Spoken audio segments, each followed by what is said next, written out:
Manzoni, capitolo 32. Così, nei pubblici infortuni e nelle lunghe perturbazioni di quel qualsiasi ordine consueto, si vede sempre un aumento, una sublimazione di virtù, ma, purtroppo, non manca mai insieme un aumento, e d'ordinario ben più generale, di perversità. C'est ainsi que, dans les grandes infortunes publiques et dans une longue perturbation de cet ordre des choses, quelconque qui est l'ordre des choses habituelles, on voit toujours la vertu s'accroître et devenir plus sublime, mais on y voit que trop aussi s'opérer un accroissement qui, d'ordinaire, est bien plus général dans les vices et la perversité. La calamité qui nous occupe en fournit trop bien la preuve. Les brigands que la peste épargnait et n'épouvantait point trouvèrent dans les désordres qui régnaient partout, dans le relâchement de tous les ressorts de la force publique, une nouvelle occasion d'exercer leur funeste activité, et tout à la fois une nouvelle assurance de l'avoir impunie. Car l'action de la force publique elle-même passa en grande partie dans les mains des plus méchantes d'entre eux. Les emplois des monati et d'apparitori n'étaient en général recherchés et occupés que par des hommes sur qui l'attrait de la rapine et de la licence avait plus de pouvoir que la crainte de la contagion, que toute répugnance inspirée par la nature. On avait soumis ces agents à des règles très sévères et, s'ils y manquaient, à des très fortes peines. On leur avait assigné des lieux de station. Ils étaient, comme nous l'avons dit, sous la direction des commissaires spéciaux. Au-dessus des uns et des autres étaient placés, en qualité de délégués dans chaque quartier, des magistrats et des nobles, investis de l'autorité nécessaire pour procéder sommairement dans toute occurrence où l'intérêt de l'ordre pouvait réclamer leur action. Cela marcha ainsi jusqu'à une certaine époque et produisit assez bien l'effet qu'on s'en était promis. Mais chaque jour, voyant s'accroître le nombre de ceux qui mouraient, de ceux qui fouillaient, de ceux qui s'absorbaient dans leurs troubles, ces gens en virent à être comme affranchis de toute surveillance.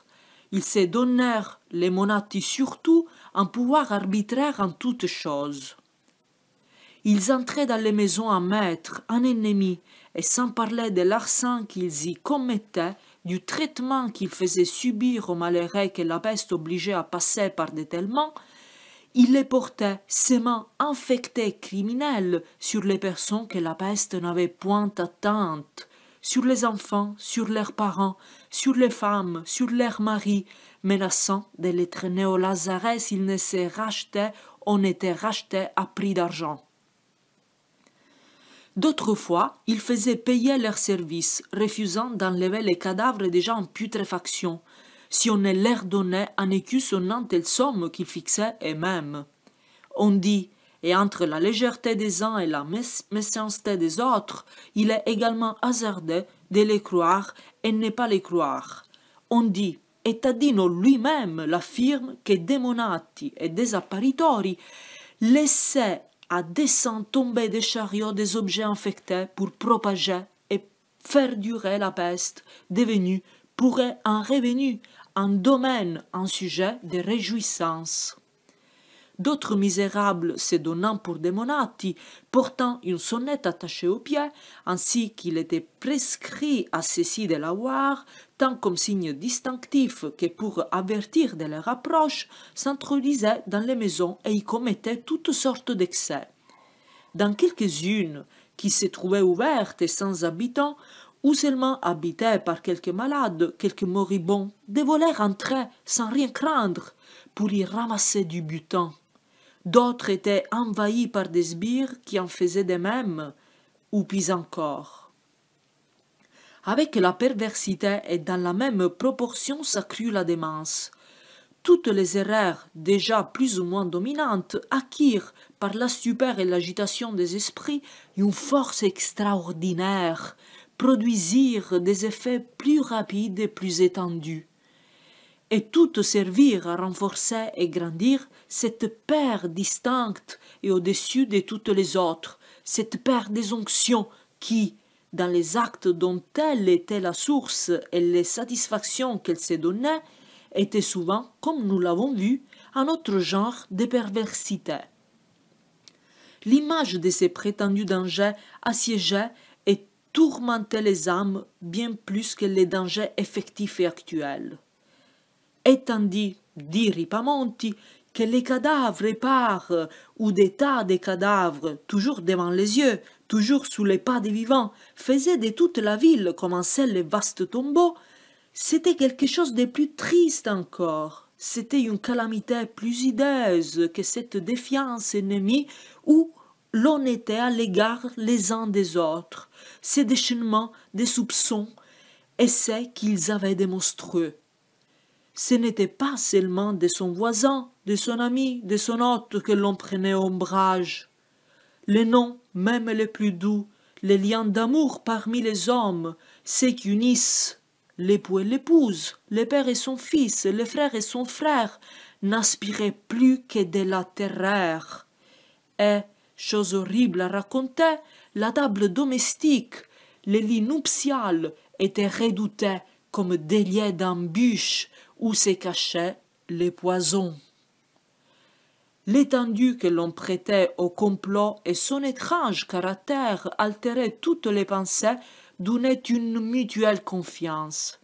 Dans les principes, on se bornait à croire que ces prétendus untori étaient mus par l'ambition et la cupidité.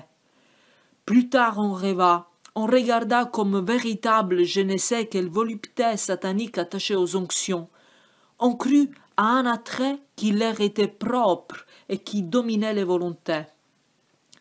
Les paroles par lesquelles des malades en délire s'accusaient eux-mêmes de ce qu'ils avaient redouté de la part des autres semblaient des révélations et rendaient croyable, pour ainsi dire, tout ce qui pouvait être attribué à quelque personne que ce fût.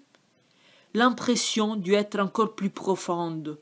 S'il est vrai que l'on vit des pestiférés également dans les accès de leur délire, faire les mêmes choses qu'ils étaient figurés devoir être faites par les untori, circonstance en effet très probable et qui expliquerait mieux que tout autre raisonnement la conviction du public et l'affirmation de plusieurs écrivains sur ces chapitres des onctions.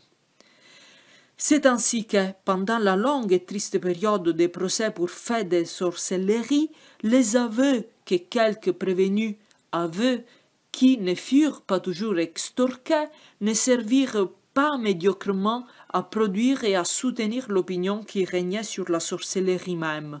Car lorsqu'une opinion règne pendant longtemps et dans une grande partie du monde, elle finit par s'exprimer de toutes les manières, par tenter toutes les voies, par aborder et parcourir tous les degrés de la persuasion, et il est difficile que tous les esprits ou le plus grand nombre croient longuement qu'une chose extraordinaire s'est faite sans qu'il ne survienne quelqu'un qui croit la faire lui-même.